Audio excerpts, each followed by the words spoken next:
Hello दोस्तों, good evening. मैं प्रियंका आपका ऑल इन 84 में हार्दिक स्वागत करती हूँ।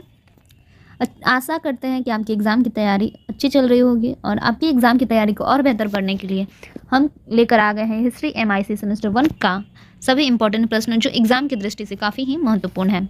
हमारा हिस्ट्री MIC का और भी 2 वीडियो अपलोड हो चुका है। अगर आप अभी तक वीडियो को नहीं देखे हैं तो जाके प्लेलिस्ट में दिया गया है, उसको जाकर देख लीजिएगा, जो वो भी एग्ज़ाम की दृष्टि से काफ़ी ही महत्वपूर्ण है। तो समय वेस्ट ना करते हुए बढ़ते अपने वीडियो की तरफ। हमारा पहला क्वेश्चन है, भारतीय प्राचीन कलाओं की विशेषताओं का वर्णन करें, अथवा भारत में चित्रकला के विकास की झलक प्रस्तुत करें, अथवा भारत में मूर्तिकला के विकास का विवरण प्रस्तुत करें। आपको आंसर पे बढ़ने से पहले हम आपको बता देना चाहते हैं कि इस तीनों क्वेश्चन का आंसर एक ही होगा। प्राचीन कला कहिए अथवा चित्रकला कहिए या फिर मूर्तिकला, ये तीनों जो भी हैं ये सभी एक ही क्वेश्चन से संबंधित है, ठीक है। तो इसलिए इनका आंसर भी सभी एक होगा। यदि आपको एग्जाम में ये क्वेश्चन पूछे या फिर ये पूछे या फिर ये पूछे या फिर तीनों पूछते, ठीक है, तो आपको घबराना बिल्कुल भी नहीं है, आपको इसका आंसर देना है, ठीक है, क्योंकि आप ऑल इन 84 से पढ़े हुए हैं, ठीक है। आंसर की तरफ बढ़ते हैं। हमारा पहला क्वेश्चन का आंसर ये रहा, भारत प्राचीन काल से ही कला के क्षेत्र में एक अपनी अलग पहचान बनाए हुए है। भारत में विभिन्न तरह की कलाओं का प्रचलन हुआ, ठीक है। कहने का अर्थ ये है कि भारत, आप और हम सभी जानते हैं कि भारत प्राचीन काल से ही क्या है, कला के क्षेत्र में एक अपनी अलग पहचान बनाए हुए है, ठीक है। यहाँ पर विभिन्न तरह की कलाओं का जन्म हुआ है। ये भारत विभिन्न तरह के कलाकारों का भी जन्मदाता भी माना जाता है, ठीक है। प्राचीन काल में कलाएं नागरिक जीवन का अंग थी, ठीक है। समाज में कला कुशल पुरुषों और स्त्रियों का आदर था, यानी कि जो भी कला जानते थे उनका क्या था, उस वक्त समाज में काफ़ी आदर होता था, ठीक है। कलाओं के ज्ञाता के आचार्य शिष्य से घिरे रहते हैं, यानी कि जो भी कला के ज्ञाता थे, जो भी कला जानते थे, यानी कि सरल शब्दों में कहें कि कलाओं के टीचर वो क्या थे, शिष्यों से घिरे रहते थे। अब जानते हैं अपनी परिभाषा के बारे में। कला की परिभाषा, कला का संबंध मनुष्य की अपनी अंतःकरण की अनुभूतियों से है, ठीक है। मानव अपने हृदय की भावनाओं को कला के रूप में अभिव्यक्त करता है, यानी कि जो भी मानव जो है अपने जो भी अनुभूति है, यानी कि जो भी फील कर रहा है उसको अगर व्यक्त कर रहा है कला के ये से, कला के द्वारा, उसे क्या कहते हैं, कला कहते हैं, ठीक है। दूसरे शब्दों में कहा जाए तो मानव अपने मन, शरीर और इंद्रियों के द्वारा मानव उपयोगी तथा आनंददायक जिस वस्तु का निर्माण करते हैं वही कला है। अर्थात कहने का अर्थ है कि जो भी कला का मतलब क्या होता है, कला का मतलब ये होता है कि वो हमें आनंद प्रदान करे, ठीक है। यदि कोई भी चीज़ हमें आनंद प्रदान करती है, जैसे आज के ज़माने में हम लोग वीडियो देखते हैं, डांस देखते हैं, नृत्य करते हैं, खुद भी करते हैं, मोबाइल पे भी देखते हैं, है ना, तो ये सभी क्या हो गई, कलाएं हो गई। और ये क्या करते हैं, हमें आनंद प्रदान करते हैं, ठीक है। सॉन्ग सुनते हैं, ये क्या करते हैं, हमें आनंद प्रदान करते हैं, तो इसीलिए इसको क्या कहेंगे हम लोग, कला कहेंगे, ठीक है।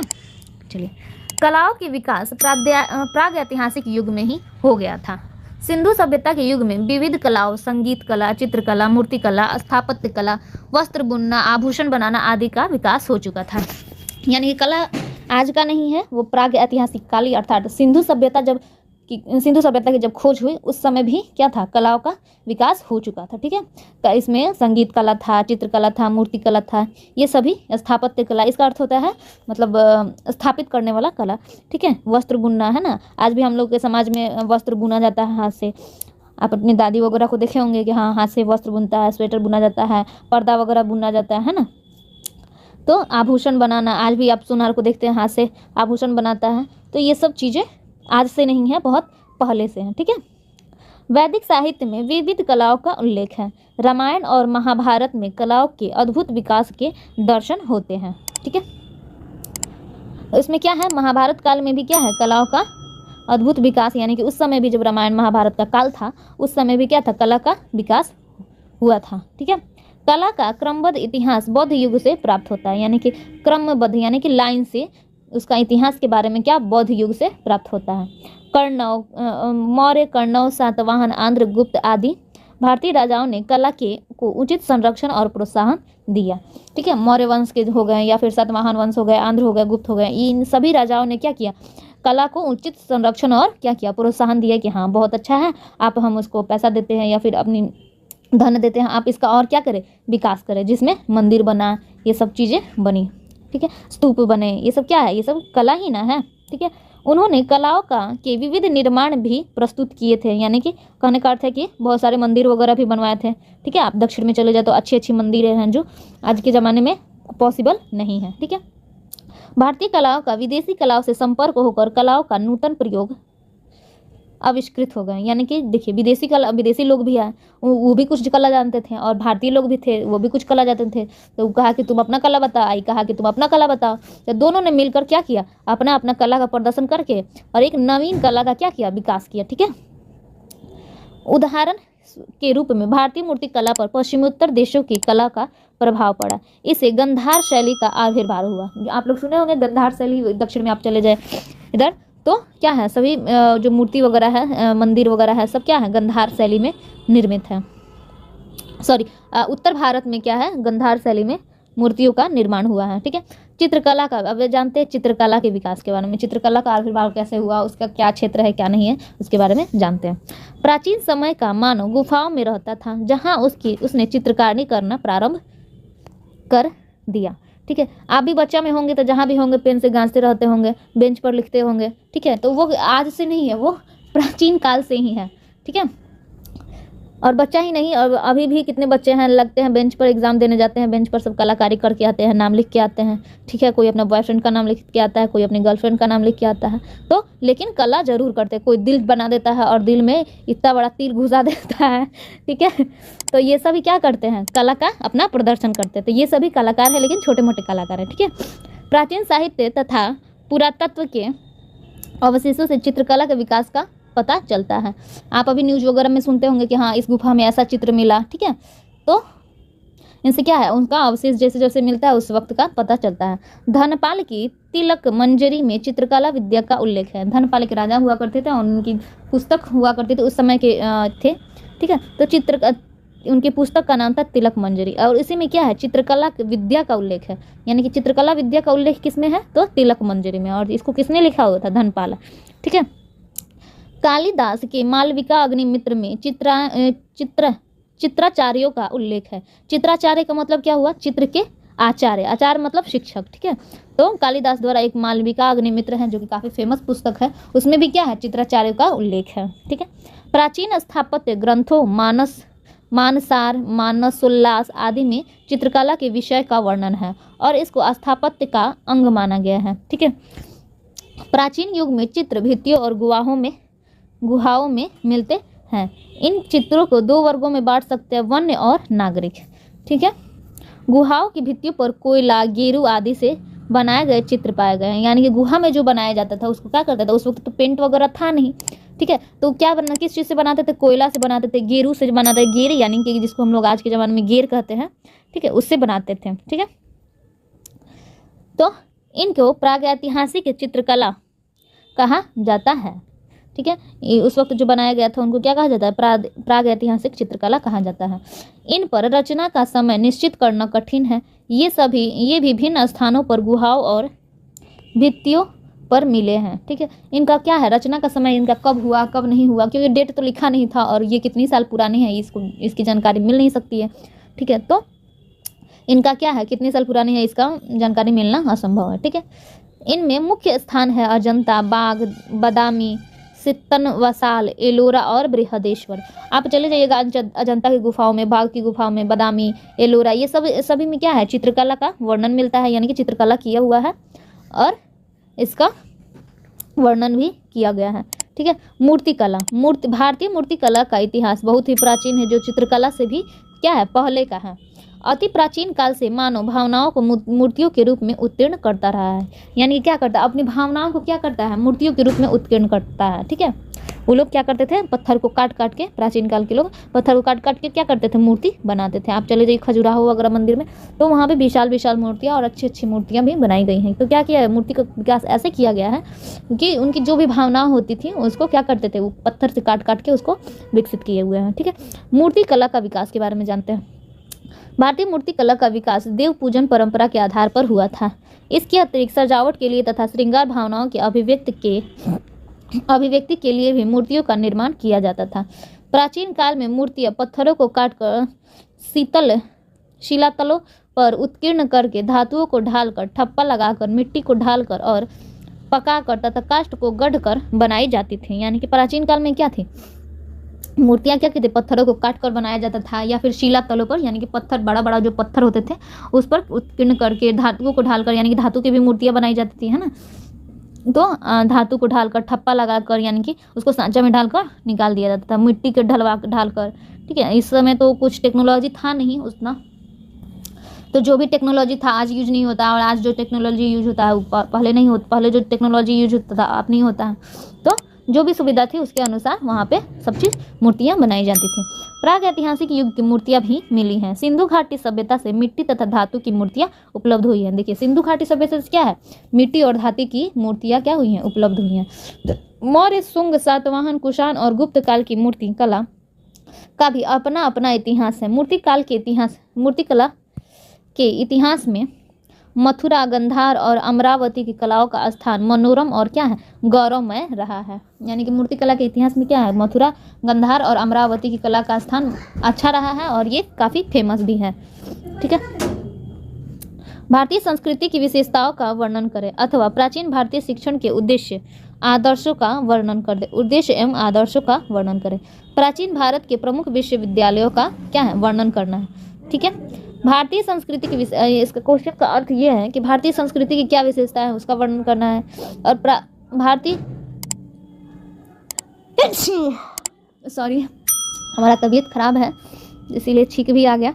ठीक है, आप लोगों के लिए इतना मेहनत कर रहे हैं, तबीयत खराब है फिर भी आप लोगों के लिए वीडियो बना रहे हैं कि बच्चे क्या एग्ज़ाम अच्छा से दे कर आएँ, और आप लोग हैं कि वीडियो को ना शेयर करते हैं ना लाइक करते हैं। खैर, हमारा जो काम है हम कर रहे हैं, आपका जो काम है प्लीज़ कीजिए। ठीक है, इसमें हम देखिए, प्राचीन कला के शिक्षण उद्देश्यों एवं आदर्शों का वर्णन करें। अब देखिए, संस्कृति की विशेषता बोले क्वेश्चन में, या फिर प्राचीन भारतीय शिक्षण के उद्देश्यों एवं आदर्शों का वर्णन के लिए बोले, या फिर आपको बोल सकता है कि प्राचीन भारत के प्रमुख विश्वविद्यालयों का वर्णन करें। यानी कि सभी का क्वेश्चन का आंसर आपको एक में मिल जाएगा। ठीक है, आप इस सब चीज़ को पढ़ के जाए, एग्ज़ाम में बहुत ज़रूरी और इम्पोर्टेंट क्वेश्चन है, इसको स्किप ना करें और पूरा वीडियो देखें। साल भर नहीं पढ़े हैं, 6 माह नहीं पढ़े हैं तो कम से कम अब पढ़ लीजिए अपने लिए 1 घंटा आधा घंटा जो भी वीडियो है सभी देखिए और अपना नंबर बढ़वाइए कम से कम। ठीक है, माँ बाप का नाम रोशन कीजिए। भारतीय संस्कृति विश्व की सर्वश्रेष्ठ संस्कृति मानी जाती है, क्योंकि विश्व की अनेक प्राचीन संस्कृतियाँ समाप्त हो गई, परंतु यह आज भी ज्यों का त्यों बनी हुई है। क्या है, विश्व की बहुत सारी संस्कृतियाँ आए, बहुत सारी धर्म आए, सब खत्म हो गए, सब इधर उधर बिखर गए, है ना। लेकिन क्या है, आज भी क्या है, हमारी भारतीय संस्कृति जो है ज्यों का त्यों बनी हुई है। कितने आए और कितने गए। ठीक है, इसकी गणना विश्व की प्राचीनतम संस्कृतियों में की जाती है। यानी कि भारतीय संस्कृति की गणना क्या है, विश्व की प्राचीनतम यानी कि बहुत पुरानी संस्कृतियों में भी की जाती है। इसकी कहानी एकता, समन्वय, समाधान एवं प्राचीन परंपराओं के पूर्ण संयोग की उन्नति की कहानी है। ठीक है, इसमें क्या उन्नति सब क्या है, इनकी कहानी में क्या है, एकता है, समन्वय है, समाधान है। ठीक है, प्राचीन परंपराओं का यानी कि जो भी परंपरा प्राचीन काल में चलते थे उसका संयोग से इसकी उन्नति का कहानी है। ठीक है, इसकी श्रेष्ठता का प्रधान कारण इसकी समन्वयात्मक प्रवृत्ति में छिपा हुआ है। ठीक है, कि इनके समन्वय यानी कि समन्वय का अर्थ होता है एक दूसरे में मिल जाना। ठीक है, उसके प्रकृति में क्या है, छिपा हुआ है। ठीक है, इस प्रवृत्ति से ही इसे आज तक जीवित और अक्षुण्ण बनाए रखा है। ठीक है, यानी कि जो जैसे समय आता है वैसे ये चेंज हो जाता है, और इसी प्रवृत्ति के कारण इसको अक्षुण्ण बनाए रखा हुआ है, नहीं तो खत्म नहीं हो जाता है ना। बहुत सारी समाज में बुराइयां भी थी, उसको क्या किया गया, उसको हटाया गया, ख़त्म किया गया। जैसे सती प्रथा था, वो गलत चीज़ था, तो उसको धीरे धीरे जो भी अनवांटेड चीज़ थी उसको स्किप किया गया, कि जो ज़रूरी नहीं है उसको हटाया जाए। तो लोग सरलता से स्वीकार करते थे और कोई दिक्कत भी नहीं होता था, इसीलिए ये आज तक टिका हुआ है। ठीक है, भारतीय संस्कृति के इस प्रवृत्ति की ओर संकेत करते हुए रामधारी सिंह दिनकर ने लिखा है, हिंदू संस्कृति ने अनेक संस्कृतियों को लेकर अपनी ताकत बढ़ाई है। ठीक है, देखिए किसी भी एग्जाम में अगर जाइए तो 2-4 क्या है मतावलंबियों को अगर आप लिख देते हैं तो उससे क्या होता है, एग्जामिनर को लगता है कि हाँ बच्चा पढ़ा हुआ है। ठीक है, तो आप जब भी जाएँ तो एग्जामिनर का जो भी ऐसे इस टाइप का लिखा हुआ है, ठीक है, विद्वान लोगों का जो बात लिखा हुआ है, जो बात कहे हैं उनके बारे में जरूर लिखें। ठीक है, देखते हैं B.A. स्मिथ ने लिखा है कि भारत में रक्त, रंग, भाषा, वेशभूषा, रीति रिवाजों की असंख्य विविधताएं होते हुए भी आधारभूत एकता पाई जाती है। ठीक है, यानी कि अर्थ ये हुआ कि B.A. स्मिथ ने यही कहा है कि भारत में रक्त, रंग यानी कि लोगों का रंग, भाषा, वेशभूषा, रीति रिवाज, ये सब अलग होते हुए भी फिर भी इसमें क्या पाई जाती है, एकता पाई जाती है। ठीक है, अब बढ़ते हैं शैक्षणिक संस्कार तथा उनका महत्व। सामान्य रूप में संस्कार का अर्थ है पूर्ण करना, परमार्जित करना, आत्म का गुण, स्मृति, चिंतन, पवित्र करने वाला अनुष्ठान आदि। ठीक है, सामान्य रूप में क्या अर्थ है, पूर्ण करना, परमार्जित करना, आत्मा का गुण एवं आत्म का गुण, स्मृति चिन्ह और पवित्र करने वाला अनुष्ठान। ठीक है, हिंदू संस्कारों का दार्शनिक तथा धार्मिक महत्व है। प्राचीन काल में शैक्षणिक संस्कार के आयोजन के लिए सूर्य के उत्तरायण होने पर एक शुभ दिन चुन लिया जाता था। ठीक है, उस दिन सर्वप्रथम बालक को स्नान कराकर सुगंधित वस्त्रों और द्रव्यों से सुसज्जित किया जाता था। फिर बालक से हरि, विष्णु यानी कि हरि मतलब होता है विष्णु, ठीक है, लक्ष्मी, सरस्वती, गुरु की पूजा कराकर होम कराया जाता था। गुरु पूर्व की ओर मुख करके पश्चिमाभिमुख बालक का विद्या आरंभ कराता था।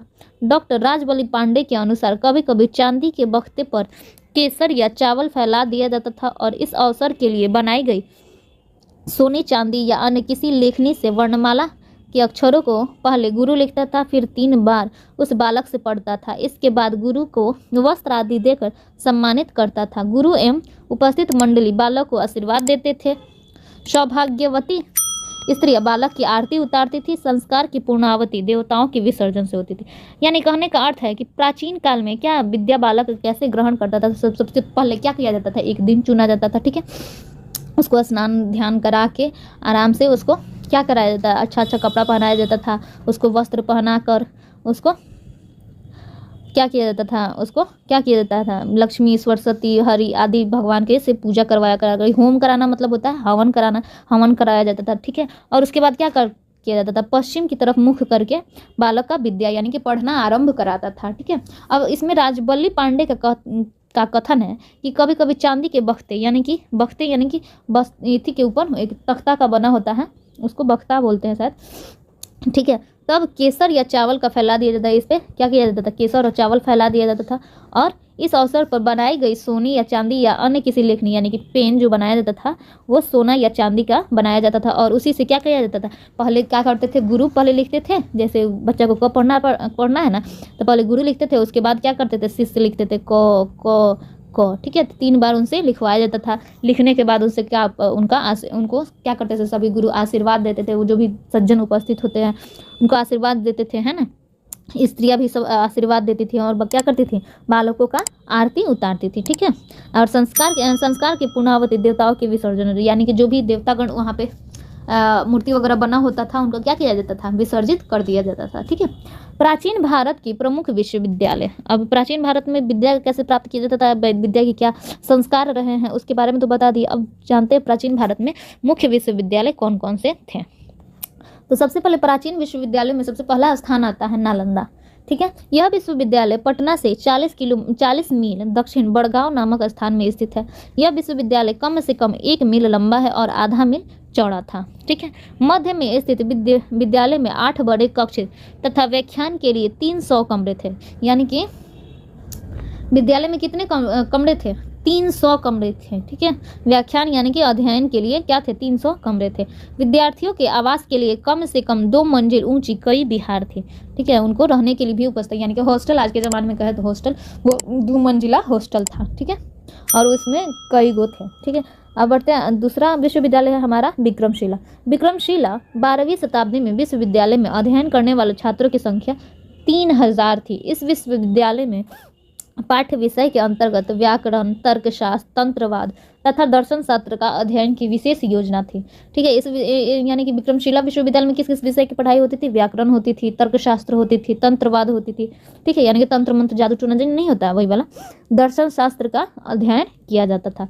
ठीक है, इस विश्वविद्यालय में परीक्षा भी ली जाती थी। देखिए, इस विषय परीक्षा आज से नहीं चल रहा है, बहुत दिन से चल रहा है। ठीक है, तो इस विश्वविद्यालय में क्या थी, तो परीक्षा ली जाती थी। परीक्षा उत्तीर्ण होने पर छात्रों को क्या दिया जाता था, प्रमाण पत्र यानी कि सर्टिफिकेट मिलता था। इस विश्वविद्यालय की ये क्या थी, विशेषता थी। ठीक है, आते हैं वल्लभी। यह बौद्धकालीन शिक्षा का प्रमुख केंद्र था। वल्लभी था जो काफ़ी महान ये था, विश्वविद्यालय था और बौद्ध काल में ये क्या था, शिक्षा का एक प्रमुख केंद्र था। नालंदा के भांति वल्लभी की ख्याति दूर दूर तक फैली हुई थी, यानी कि नालंदा जो विश्वविद्यालय है उसी की तरह इसका भी क्या था, नाम दूर दूर तक फैला हुआ था।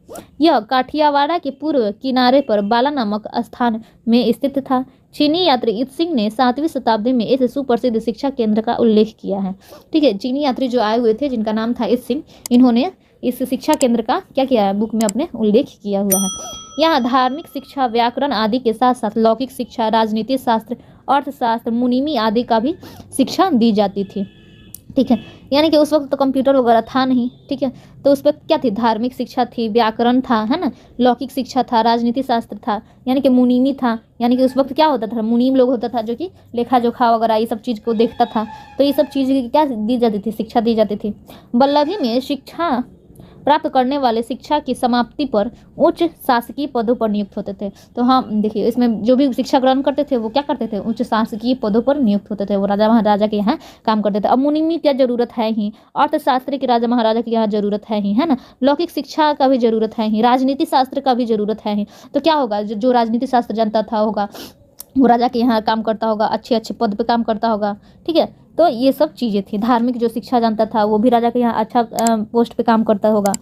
ठीक है, तो इसमें क्या होगा, जो भी क्योंकि विषय अच्छे अच्छे थे तो इसी वजह से उन लोगों को नौकरी भी अच्छी अच्छी मिल जाती थी। ठीक है, मेन बन जाते थे। ठीक है, अभी सुप्रीमो कैसे हमारे सचिव वगैरह होते हैं, अध्यक्ष वगैरह होते हैं, है ना, स्पेशल चीफ होते हैं, वो उस टाइप का लोग क्या करते थे, चीफ बन जाते थे उस विषय का, उस विभाग का। ठीक है, अब जानते हैं तक्षशिला के बारे में। तक्षशिला प्राचीन काल में तक्षशिला प्रमुख एवं प्रसिद्ध शिक्षा केंद्र था। तक्षशिला से समृद्ध कोई कॉलेज अथवा विश्वविद्यालय आधुनिक अर्थ में नहीं था, यह केवल शिक्षा का एक केंद्र था। तक्षशिला में प्रख्यात विद्वान शिक्षक थे, यानी कि विद्वान यानी कि शिक्षक थे, जिनके पास उत्तरी भारत के विभिन्न क्षेत्रों के सैकड़ों विद्यार्थी शिक्षा प्राप्त करने आते थे। परंतु वे शिक्षक किसी विद्यालय में प्रोफेसर की भांति न थे, न वे किसी विशेष केंद्रीय विभाग में पाठ्यक्रम के अनुसार पढ़ाया करते थे। यहाँ कहने का अर्थ ये है कि प्राचीन काल में क्या था, तक्षशिला भी था जो एक प्रमुख प्रसिद्ध शिक्षा का केंद्र था। ठीक है, तक्षशिला से समृद्ध कोई कॉलेज अथवा विद्यालय आधुनिक अर्थ में नहीं था, यानी कि उस समय क्या है, तक्षशिला से प्रसिद्ध और समृद्ध यानी कि धनिक, ठीक है, कोई भी विश्वविद्यालय नहीं था, यह केवल शिक्षा का एक केंद्र था। तक्षशिला में प्रख्यात विद्वान यानी कि अच्छे अच्छे विद्वान जो थे वो शिक्षक के पद पर क्या करते थे, कार्य करते थे, और सैकड़ों विद्यार्थी क्या करते थे, उनसे शिक्षा प्राप्त करते थे। ठीक है, लेकिन उनमें ये कमी थी कि आज के ज़माने में क्या है, हम लोगों को पाठ्यक्रम दे दिया जाता था। ठीक है, उस विद्यालय में प्रोफेसर, आज के ज़माने में प्रोफेसर का अर्थ हुआ कि आप जिस विषय से आप पढ़ाई करते हैं, जैसे आप इकोनॉमिक्स पढ़ाते हैं तो आप इकोनॉमिक्स ही प्रोफेसर कहलाएंगे, इकोनॉमिक्स ही पढ़ाएंगे। ठीक है, कोई केमिस्ट्री पढ़ाता है तो वो प्रोफेसर केमिस्ट्री ही पढ़ाएगा, कोई ज्योग्राफी पढ़ाता है तो वो प्रोफेसर ज्योग्राफी ही पढ़ाएगा, कोई हिस्ट्री पढ़ाता है तो वो प्रोफेसर क्या है, हिस्ट्री ही पढ़ाएगा। और वो क्या करते हैं आज के प्रोफेसर, आज का प्रोफेसर है उनको सिलेबस दिया गया हुआ है। ठीक है, वो क्या करते हैं, प्रोफेसर की भांति सिलेबस खत्म करते हैं, सिलेबस के अनुसार पढ़ाते हैं, कब कहाँ क्या पढ़ाना है ना। आप लोगों का भी एक सिलेबस बटा होगा कि हाँ कितना पढ़ाना है कितना नहीं पढ़ाना है, तो उस तरह से उनके उस वक्त ये सभी व्यवस्था न थी। ठीक है, उनको पाठ्यक्रम या फिर सिलेबस के अनुसार नहीं पढ़ाया करते थे।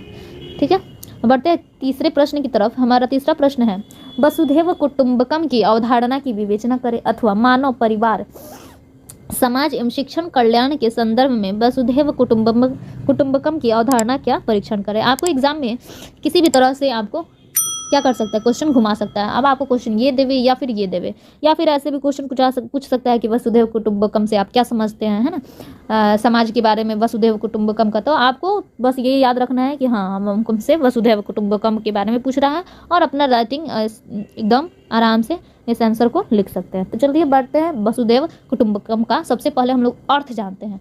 ठीक है, वसुधैव कुटुंबकम का अर्थ। और एक चीज़ और करना चाहूँगी कि एग्ज़ाम तो सभी बच्चे देते हैं, एग्ज़ाम सभी बच्चे लिखते हैं, लेकिन कुछ बच्चों का एग्ज़ाम अच्छा जाता है, कुछ बच्चों का एग्ज़ाम ख़राब जाता है, कुछ बच्चे अच्छे लिखते भी हैं उसके बाद भी कहते हैं कि हाँ हमारा नंबर कट गया। तो इसका मेन रीज़न ये है कि आप जब भी एग्ज़ाम में जाए तो ब्लैक और ब्लू दो पेन लेकर जाएं, और किसी भी चीज़ को, जैसे ये वसुधैव कुटुंबकम का अर्थ लिखना है तो आप उसको लिख दें, मन करे तो आप इसको अंडरलाइन ऐसे ऐसे कर दें, ठीक है। उसको ब्लैक पेन से लिखिए और क्या करें, आंसर जो है इसको डिस्क्राइब करें ब्लू पेन से, ठीक है। ऐसे देखने में कॉपी सुंदर भी लगेगा, एग्जामिनर को लगेगा कि हाँ बच्चा जानता है और क्या किया है, मेहनत भी किया है, ठीक है। तो वो खुश होकर 1-2 नंबर एक्स्ट्रा भी देता है। और एग्जामिनर की, चूंकि एग्जामिनर के ऊपर काफ़ी प्रेशर रहता है और वो कॉपी ऊपर नीचे देख लेता है, हाँ ये सही है, ये सही है, और थोड़ा सा सुंदर लिखिएगा तो एग्जामिनर को ध्यान आकर्षित होगा, है ना, तो वो थोड़ा सा खुश भी होगा और उसका मन भी लगेगा कॉपी चेक करने में और आपको अच्छा मार्क्स देगा, औरों की तुलना में तो बेटर मार्क्स देगा, इसकी गारंटी मैं देती हूँ, ठीक है। वसुधैव कुटुंबकम का अर्थ, ठीक है, जहाँ एक और पूरी वसुधा अर्थात हमारे पृथ्वी को एक परिवार के रूप में बांध देता है, वही यह भावनात्मक रूप से मनुष्य को अपने विचारों और कार्यों का प्रभाव की विस्तृत करने की बात कहता है। वसुधैव कुटुंबकम हमारे हिंदू धर्म को, सनातन धर्म का मूल मंत्र है, ठीक है। हमारे हिंदू धर्म का क्या है, एक मूल मंत्र है। यह हमारे धर्म में ही नहीं, यह भारतवर्ष के संस्कार का भी द्योतक है, ठीक है। भारतवर्ष का भी क्या है, संस्कार का द्योतक है। विश्व के स्तर पर हम भारतीयों की विचारधारा का यह मूल है। वसुधैव कुटुंबकम महाउपनिषद व कई अन्य ग्रंथों में लिखा हुआ है। इसका शाब्दिक अर्थ है पूरी धरती ही परिवार है, यानी कि वसुधैव कुटुंबकम का अर्थ क्या हो गया, हमारी ये पूरी धरती है जो क्या हमारा परिवार है, यहाँ के सभी लोग क्या है हमारे परिवार है, हमारे परिवार के सदस्य हैं। जैसे हमारे परिवार में भाई बहन चाचा मामा मौसा फूफा मम्मी पापा ये सब रहते हैं, सभी अपने हैं, वैसे ही क्या है पूरी धरती के लोग ही क्या है हमारा परिवार है और परिवार का सदस्य है। संसद भवन के प्रदेश कक्ष में भी यह लिखा हुआ है, यानी कि पूरी धरती वसुधैव कुटुंबकम जो है संसद जो भवन का जो निर्माण हुआ है उसमें भी क्या है लिखा गया है, ठीक है, लिखा हुआ है। महाउपनिषद अध्याय 4 के श्लोक 171 में भी इस प्रकार उद्धारित है। देखिए किस प्रकार उद्धारित है, आया निज परोवेति गणना लघु चेतसाम उदार चरिताना तु वसुधैव कुटुंबकम। ये पंक्ति आप लोगों ने पढ़ा होगा 3रा या 4था क्लास में, ठीक है। संस्कृत की बुक में ये सब बुक पढ़ा हुआ, हम तो शायद 3रा 4था में हम पढ़े हुए थे, हमको ये कुछ श्लोक याद है, ठीक है। तो आप लोगों ने भी पढ़ा होगा संस्कृत की बुक में।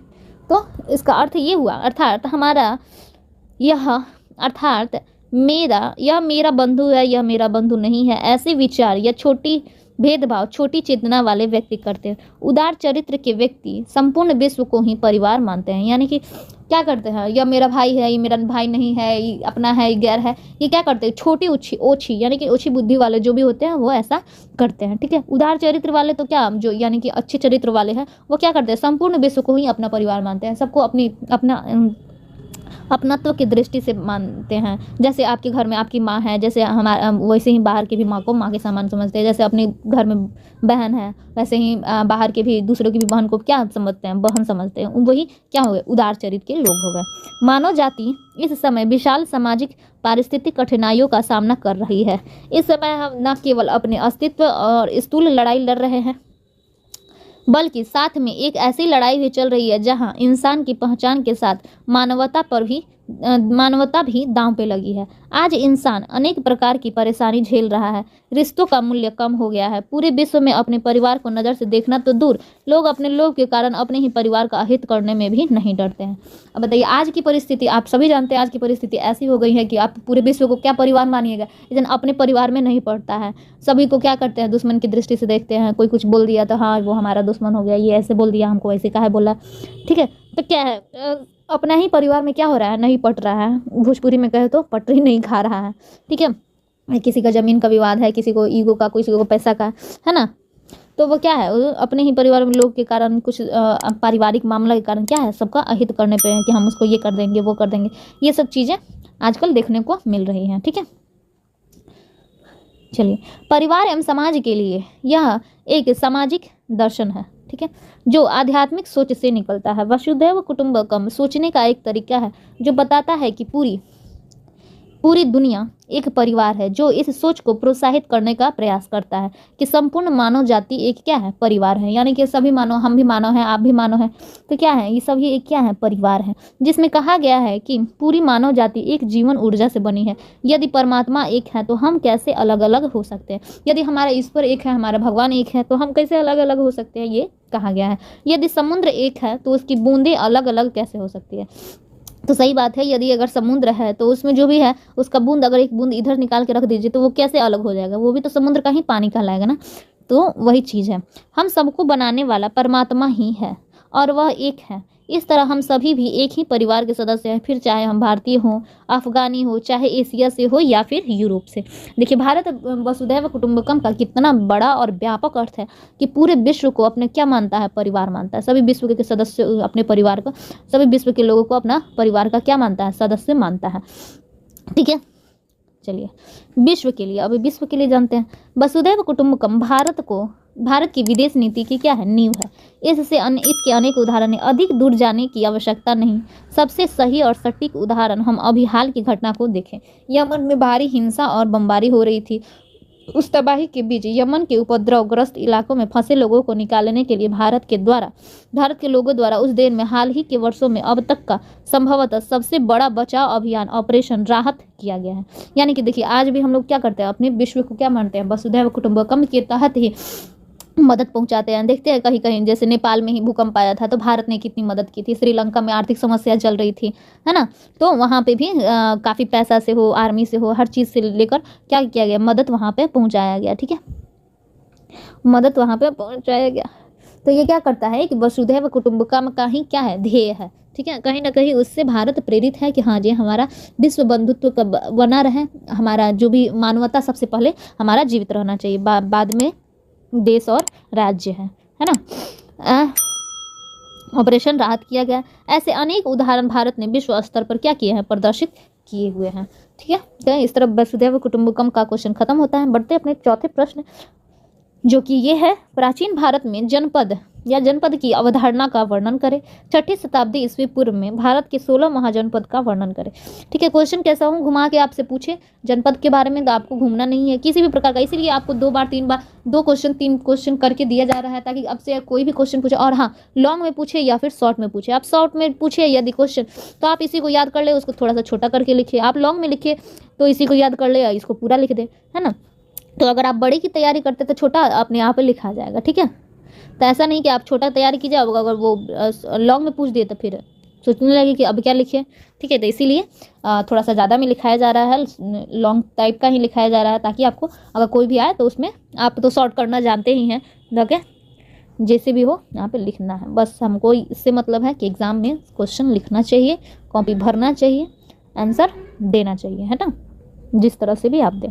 ठीक है, चलिए, प्राचीन भारतीय विचारकों के अनुसार राज्य एक आदर्श कल्पना है जिसका विकास समाज में व्यवस्था, अनुशासन, नियम पालन, न्याय, सुरक्षा की भावना के लिए हुआ है। सर्वप्रथम राज्य संबंधी विवेचना कौटिल्य के अर्थशास्त्र में उपलब्ध होता है। राज्य के सप्तांग सिद्धांत में कौटिल्य ने जनपद का उल्लेख किया है। यानी कि जनपद का उल्लेख किसने किया है, तो कौटिल्य ने। ठीक है, चलिए, जनपद राज्य का तीसरा मुख्य तत्व जनपद है। ठीक है, जनपद यानी कि हम लोग कहते थे जिला, अभी हम लोग क्या कहते हैं, जिला कहते हैं। जैसे वैशाली क्या हो गया, हमारा जनपद हो गया। आगे हम पढ़ेंगे। ठीक है, पढ़ते हैं इसको। जनपद राज्य का तीसरा मुख्य तत्व जनपद है। जनपद के अभाव में राज्य का कोई अस्तित्व नहीं हो सकता है। एक तरह से प्राचीन जनपद की कल्पना आधुनिक क्षेत्र टेरिटरी का समान की गई है। प्राचीन काल में जिस राजा का जहाँ राज्य होता था उसका स्वामित्व उसे प्राप्त था। ठीक है, अर्थात कहने का अर्थ ये है कि प्राचीन काल में राज्य का मतलब जनपद वही होता था जहाँ पे राजा का आधिपत्य होता था।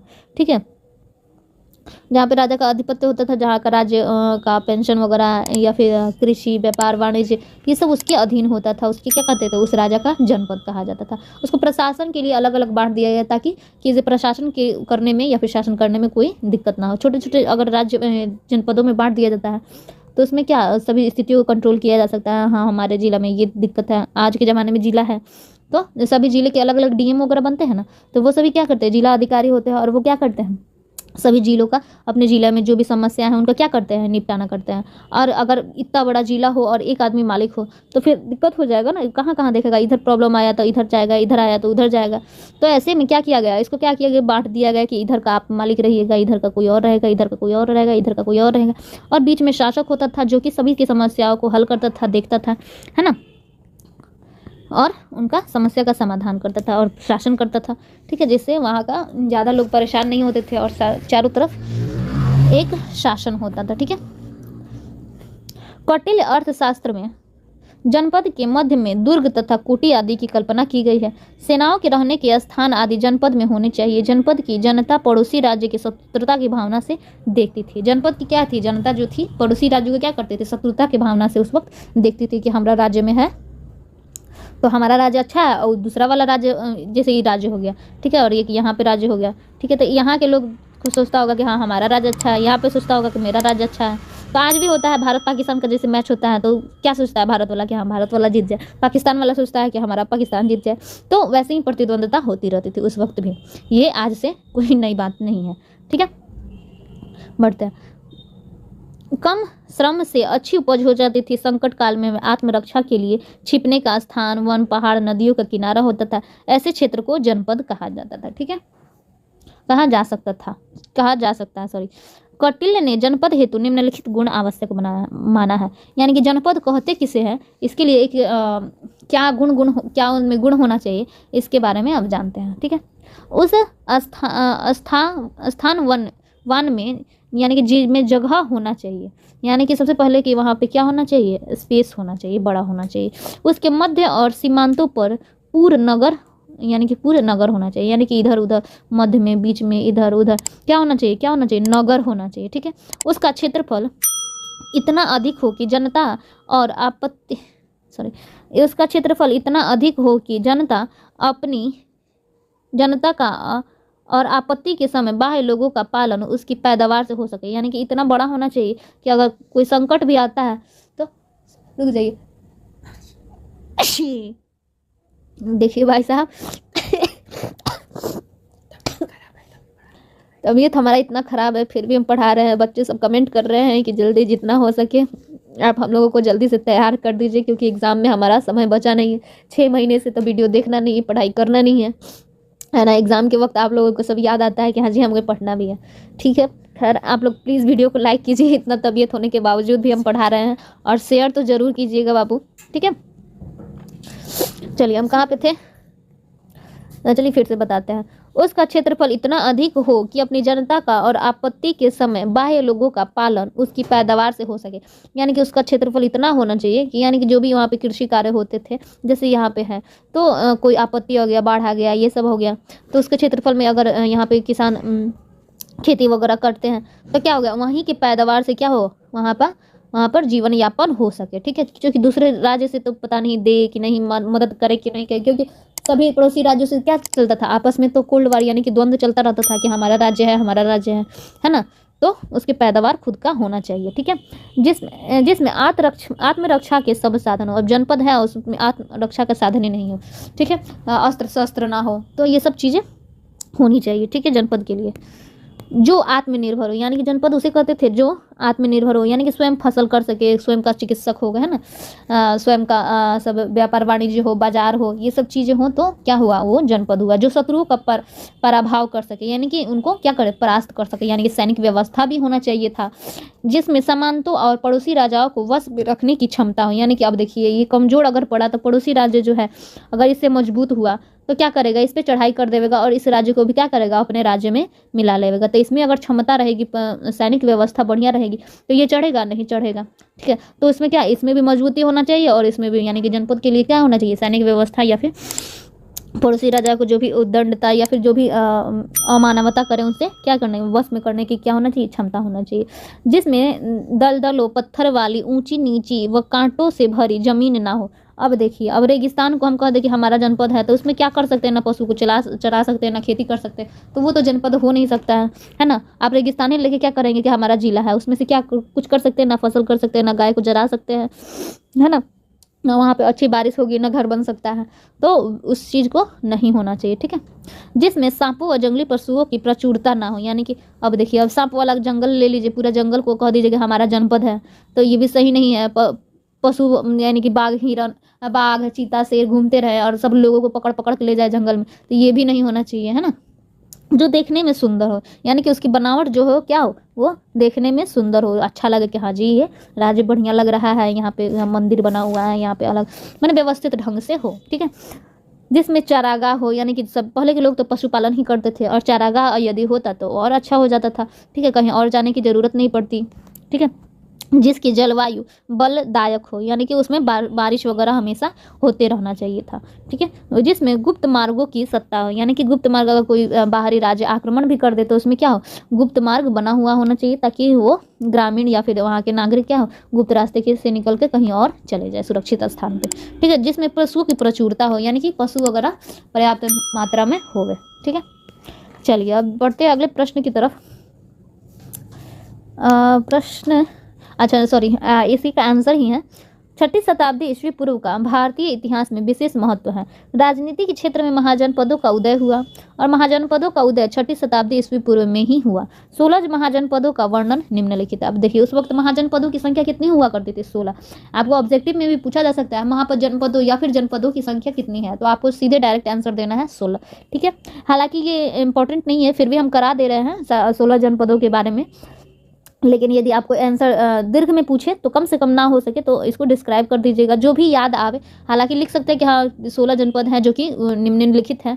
अगर हमें नहीं लगता है कि 16 जनपद का नाम एक बार में याद हो सकता है, ठीक है, लेकिन फिर भी आपको जो भी याद हो आप उसको डिस्क्राइब कीजिएगा, लिखिएगा। ठीक है, चलिए हम हालांकि 16 जनपद लिख दे रहे हैं, आपको जो याद हो जाए, ठीक है, उसको लिखना है। चलिए सबसे पहले जनपद मान लेते हैं है हमारा काशी। इस राज्य की राजधानी वाराणसी या बनारस थी। यह वरुणा और 80 नदियों के संगम पर बना हुआ विख्यात नगर था। ठीक है, इसकी राजधानी कहाँ थी, वाराणसी थी। ठीक है, कौशल के बारे में देखते। कौशल का राज्य पूर्वी उत्तर प्रदेश के अवध क्षेत्र में विस्तृत था। सरयू नदी द्वारा यह राज्य 2 भागों उत्तरी कौशल और दक्षिणी कौशल में विभक्त था। उत्तरी कौशल की राजधानी क्या थी, श्रावस्ती थी। यानी कौशल की राजधानी क्या हो जाएगी, उत्तरी हो या दक्षिणी हो, सबकी राजधानी क्या हो जाएगी, श्रावस्ती। ठीक है, अंग, यह राज्य बिहार के मुंगेर और भागलपुर जिले तक फैला हुआ है। अब चलिए अब कमेंट में जल्दी जल्दी बताइए कि मुंगेर से कौन वीडियो देख रहा है और भागलपुर से कौन देख रहा है, अपने जिले का कौन है। ठीक है, जरूर कमेंट करें आपका जिला कौन सा पड़ता है और आप किस जनपद में रहते हैं। ठीक है, आपको सबको अपना अपना जनपद मालूम होगा तो प्लीज़ कमेंट में ज़रूर कहिए कि मैं किस जनपद से बिलोंग करता हूँ या फिर करती हूँ। चलिए, मगध 16 महाजनपदों में सबसे अधिक शक्तिशाली राज्य यही था। इसकी राजधानी पहले राजगृह थी, बाद में पाटलिपुत्र पटना राजधानी बनी थी। ठीक है, वज्जी या ब्रजी संघ, यह उत्तरी बिहार में स्थित गणराज्यों की एक संघ है। इसमें गणराज्य में सर्वाधिक प्रभावशाली वैशाली के लिच्छवी थे। ठीक है, यानी कि लिच्छवी की राजधानी क्या हो गई, वज्जी की राजधानी, इसमें क्या हो गया, लिच्छवी हो गया। मल्ल, यह एक गणराज्य था। यह राज्य भी 2 भागों में विभक्त था। इसकी राजधानी कुशीनारा अथवा कसिया थी। यानी कुशीनारा को पहले क्या कहा जाता था, कसिया भी कहा जाता था। 7वां है चेदी, यह राज्य यमुना नदी के किनारे बुंदेलखंड हो गया, यहाँ पे बुंदेलखंड के क्षेत्र में बसा हुआ था। इसकी राजधानी सत्तवथी थी। चेदियों का विख्यात राजा शिशुपाल था। ठीक है, वत्स राज्य भी यमुना नदी के किनारे फैला हुआ था। इसकी राजधानी कोशम या कौशाम्बी थी। कौशल या फिर कौशाम्बी हो सकता है। ठीक है, कुरु, यह राज्य दिल्ली मेरठ क्षेत्र में फैला हुआ था। इसकी राजधानी इंद्रप्रस्थ यानी कि दिल्ली थी। दिल्ली को पहले क्या कहा जाता था, इंद्रप्रस्थ। ये सब इसकी राजधानी क्या है, आपको ऑब्जेक्टिव में भी पूछ सकता है, तो कम से कम इसकी राज्य जो भी जनपद है उसकी जनपद और उसकी राजधानी आप लोग याद रखेंगे। पंचाल राज्य पश्चिम उत्तर प्रदेश में अवस्थित है। यह राज्य भी 2 भागों में विभक्त था।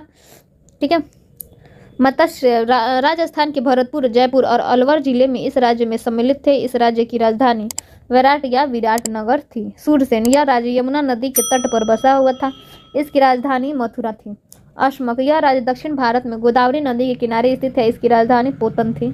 अवंती, मध्य भारत में यह सबसे अधिक शक्तिशाली राज्य था। उत्तरी अवंती की राजधानी उज्जैनी एवं दक्षिणी की महिष्मती थी। ठीक है, अगर ऑप्शन में अवंती की राजधानी महिष्मती या फिर उज्जैनी दे तो दोनों में से एक को मार दीजिएगा, अथवा दोनों ऑप्शन दे तो दोनों को मार दीजिएगा। ठीक है, लिखता है दोनों। ठीक है, इनमें से दोनों, अब 2 टिक मत कर दीजिएगा। ठीक है, दोनों लिखा होगा तभी दोनों मारिएगा। ठीक है, गंधार पश्चिम उत्तर सीमा क्षेत्र का यह एक शक्तिशाली राज्य था। इसकी प्रतिद्वंदिता अवंती के साथ थी, यानी कि प्रतिद्वंद यानी कि कंपटीशन इसके अवंती के साथ थी। कंबोज, यह गंधार का पड़ोसी राज्य था और इसकी राजधानी क्या थी, हाटक थी। तो इसी तरह हमारे 16 महाजनपद समाप्त हुए। बढ़ते अपने अगले प्रश्न की तरफ। प्राचीन भारत में ग्राम प्रशासन या ग्राम स्वराज्य का स्वरूप का वर्णन करें। ठीक है, प्राचीन यानी कि प्राचीन भारत में ग्राम कैसे था, वहाँ का प्रशासन वगैरह ये सब कैसे था, इसके स्वरूप का वर्णन करना। चलिए, भारतीय ग्रामों में वैदिक काल से स्वायत्तता का उपयोग किया। मौर्य सम्राटों ने भी ग्राम समुदायों को महत्व प्रदान किया। गुप्त सम्राटों के शासनकाल में भी ग्राम शासन का उल्लेख मिलता है। ग्राम के अधिपति को ग्रामपति या महत्तर कहा जाता था। यानी कि देखिए, इस ग्राम का आज से नहीं है, यानी गांव का प्रचलन आज से नहीं है। गुप्त और सम्राट जब भी जो राजा हुआ करते थे तब से उनका क्या है, गांव का प्रचलन चल जाता था। और ग्राम के अधिपति, जैसे आज हम लोग मुखिया कहते थे, उस वक्त क्या कहते थे, ग्रामपति या महत्तर उस वक्त कहा जाता था। महत्तर को शासन कार्य में सहायता देने के लिए एक पंचायत होती थी। ठीक है, आज हम लोग का यहाँ पंचायत चलता है ना, तो वैसे ही उस वक्त भी क्या होती थी, पंचायत होती थी। गांव में सबसे बड़ा अधिकारी मुखिया कहलाता था, जिसके निरीक्षण में गांव का शासन होता था। यानी कि गांव का शासन कौन करता था, उनके सुख दुख, उनका अकाल वगैरह, कृषि, पशुपालन, चारागाह, ये सब चीज़ों की देख रेख या फिर इनके समस्या का समाधान कौन करता था, तो गांव का मुखिया करता था। ठीक है, मुखिया का कर्तव्य था कि गांव की रक्षा या गांव के स्वयंसेवक दल तथा पहरेदारों का नायक होता था। यहाँ पे यानी कि पहरेदार भी रखता था गांव का रक्षा करने के लिए, कि हाँ कोई बाहरी आके आक्रमण ना कर दे, है ना। गांव की सुरक्षा का भार पूरे तौर पर मुखिया के कंधों पर होता था। यानी गांव में कोई घटना दुर्घटना ना हो, इसका क्या करता था, इसकी देखरेख क्या होती थी, मुखिया के हाथ में ही रहती थी, मुखिया के कंधे पर ही रहती थी। कर वसूली भी उसी के द्वारा किया जाता था। जो भी टैक्स वगैरह था, कर था, उसका वसूली क्या किया जाता था, उसी के द्वारा किया जाता था। ग्राम प्रशासन यानी कि मुखिया के द्वारा ही किया जाता था। ग्राम प्रशासन का दूसरा अधिकारी मुनीम होता था। यानी कि उसका दूसरा अधिकारी क्या होता था, मुनीम होता था, जो गांव के कार्यालय में राज्य कर की वसूली, सरकार एवं जिलों के अधिकारियों के मध्य होने वाले पत्र व्यवहार तथा ग्राम पंचायत के निश्चयों की प्रतिलिपि रखता था। यानी कि क्या करता था मुनीम क्या करता था, वो सब जितना भी टैक्स था उस सबको वसूल करके राजा को देता था। राजा की तरफ से जो भी आदेश होता था वो ग्राम में पहुंचाता था। ग्राम की तरफ से जो भी समस्या थी क्या वो करता था, राजा के पास पहुंचाता था। यही काम था मुनीम का, कर वगैरह सबको लेन देन वही करता था। ग्रामीण की भांति इसका पद भी आनुवांशिक होता था। ठीक है, जो ग्रामीण थे वो इसका पद क्या होता था, यानी कि मुनीम है उसका पद क्या होता था, उसका उमर जाता था, उसका बेटा उमर जाता था, उसका बेटा, उसका उमर जाता था, उसका बेटा, सभी मुनीमी एक साथ मतलब वंशानुगत करते थे। ठीक है, प्राचीन भारत में ग्राम सभाओं ने विभिन्न प्रकार के कार्यों और उनके करने के लिए विभिन्न अंगों को विकसित किया तथा उत्तर के साहित्य एवं शिलालेखों के प्रमाणों से यह विदित होता है कि वहाँ सभा विभिन्न प्रकार के प्रशासनिक, न्यायिक और स्थानीय मामलों से संबंधित कार्यों को किस प्रकार करती थी। ठीक है, उत्तर के साहित्य एवं शिलालेखों के प्रमाणों से यह मतलब पता चलता है कि वहाँ किस प्रकार का शासन था, न्यायिक व्यवस्था क्या थी, है ना, स्थानीय मामलों से संबंधित कार्य कैसे होता था। ठीक है, ग्राम समिति, आप जानते हैं ग्राम समितियाँ उस वक्त क्या करती थी। तो ग्राम समितियों के शासन का सब अधिकार ग्राम सभा के हाथों में था। शासन कार्य की सुविधा के लिए अनेक समितियों का निर्माण किया जाता था, जिन्हें विभिन्न प्रकार के कार्य करने होते थे। सबसे पहला होता था वर्ष भर के लिए शासन कार्य का नियंत्रण व निरीक्षण करने वाली समिति, धन की व्यवस्था करने वाली, यानी कि धन कहाँ से आएगा, कैसे आएगा, उसकी व्यवस्था करने वाली समिति, जलाशय की व्यवस्था करने वाली समिति, यानी कि जल वगैरह कैसे पिएगा लोग का, जैसे कोई कुआं तालाब सूख गया तो उसकी व्यवस्था करना, इन सब चीज़ों की व्यवस्था करना था उन लोगों को। उद्यानों की व्यवस्था, यानी कि पार्क वगैरह या फिर जंगल वगैरह, बाग बगीचे, जो भी उनको उन्हीं के सब देख रेख में रहता था। ठीक है, न्याय की व्यवस्था करने वाली समिति, वर्ण तथा कोष की व्यवस्थापिका समिति, स्वर्ण तथा कोष की व्यवस्थापिका समिति, ग्राम के विविध विभागों का निरीक्षण करने वाली समिति, खेतों और मैदानों की व्यवस्था तथा निरीक्षण करने वाली समिति, और मंदिरों का प्रबंधन करने वाली समिति। यानी कि जो भी समिति थी सबके अलग अलग क्षेत्र था और अलग अलग वहाँ पे सबके क्या थे, समिति थी उसको कार्य को संपादित करने हेतु। चलिए दूसरा देखते हैं, ग्राम सभाओं के कार्य। ग्राम सभाओं अथवा पंचायतों के कार्य निम्न प्रकार के थे। ये लोग क्या क्या करते थे, आइए देखते हैं। इनके कार्य निम्नलिखित थे। ग्राम पंचायत ग्राम सभा का सर्वप्रथम कार्य भूमि कर वसूलना था। वो क्या करता था, भूमि कर जो भी था लोगों से क्या करता था, सब वसूलता था। अपनी संपत्ति को बेचना या अमानत पर रुपया प्राप्त करना उसी का कार्य था। ठीक है, ग्राम यानी कि संपत्ति जो भी कोई बेचता था उसी के द्वारा बेचता था, या फिर बीच का अधिकारी वही बनता था। ठीक है, ग्रामवासियों के झगड़े का फैसला भी ग्राम पंचायत करती थी। आज भी हम लोगों का पंचायत बैठता है गांव में। ठीक है, और किसी से झगड़ा हो जाता है या फिर कोई ज़मीन वगैरह विवाद हो जाता है तो क्या करता है, ग्रामवासी बैठते हैं, ग्राम पंचायत लगता है और उसी में क्या करता था, फैसला होता है। ठीक है, तो पहले भी इसी प्रकार का होता था। वास्तव में एक ग्राम पंचायत का सबसे महत्वपूर्ण कार्य था। सही बात है, झगड़ा को सुलझाना ये सबसे बड़ा महत्वपूर्ण कार्य है। तो उस वक्त भी वही कार्य था झगड़ा को सलटाना। ठीक है, दीवानी मामले में भी विवादों का फैसला ग्राम पंचायतें ही करती थी, यानी जमीन संबंधी ये सब भी मामले में क्या करती थी, ग्राम सभा ही ये सब का फैसला करती थी। मंडी तथा बाजारों का भी प्रबंध ग्राम पंचायतें करती थी। मंडी कहाँ लगेगी कहाँ नहीं लगेगी, ग्राम पंचायत ये सब का भी क्या करती थी, प्रबंध क्या करती थी, ग्राम पंचायत ही करती थी। मंदिरों के प्रबंध ग्राम पंचायत करती थी, उनका भी प्रबंधन क्या करती थी, ग्राम पंचायत ही करती थी। चलिए अगला क्वेश्चन है, गांधी जी के ग्राम स्वराज की अवधारणा का वर्णन करें। ठीक है, तो ये काफ़ी इंपॉर्टेंट प्रश्न है। ठीक है, बट इसके क्वेश्चन का आंसर देखते हैं। यानी गांधी कहने का अर्थ ये है, क्वेश्चन का अर्थ कि गांधी जी ग्राम स्वराज के उनका सपना था कि ग्राम स्वराज हो। ठीक है, तो उनकी क्या अवधारणा रही है, क्या रहा है क्या नहीं रहा है, उसके बारे में बताना है। चलिए जानते हैं।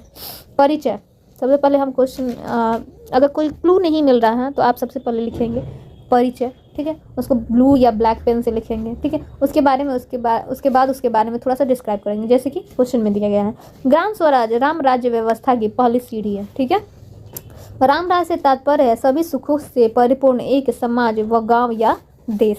ठीक, स्वराज एक पवित्र एवं वैदिक शब्द है जिसका अर्थ होता है आत्मशासन एवं आत्म संयम। ठीक है, महात्मा गांधी जी ने गांवों के विकास के लिए ग्राम स्वराज पर ज्यादा बल दिया। इनका हमेशा से मानना था कि भारत की असली पहचान गांव में ही है। गांधी जी के अनुसार प्रत्येक गांव को आत्मनिर्भर और सक्षम होना चाहिए। ग्राम स्वराज के लिए महात्मा गांधी जी का योगदान या यहाँ पे रहेगा। अब चलिए उसको इससे पहले का जो भी पढ़ा है वो जान लेते हैं। देखिए, महात्मा गांधी का कहना था कि उनको क्या था, उन पर सबसे ज़्यादा बल दिया कि हाँ ग्रामीण वासियों को अच्छा से स्वास्थ्य उपलब्ध हो, शिक्षा उपलब्ध हो। क्या होगा, तभी तो देश बढ़ेगा ना। सभी लोग स्वस्थ हो, खुश हो, है ना। सभी को एक समान स्वास्थ्य सुविधाएं मिले, सभी को एक समान शिक्षा प्राप्त हो, सभी को एक समान क्या जो भी संसाधन है, सुविधा है, सबको प्राप्त हो।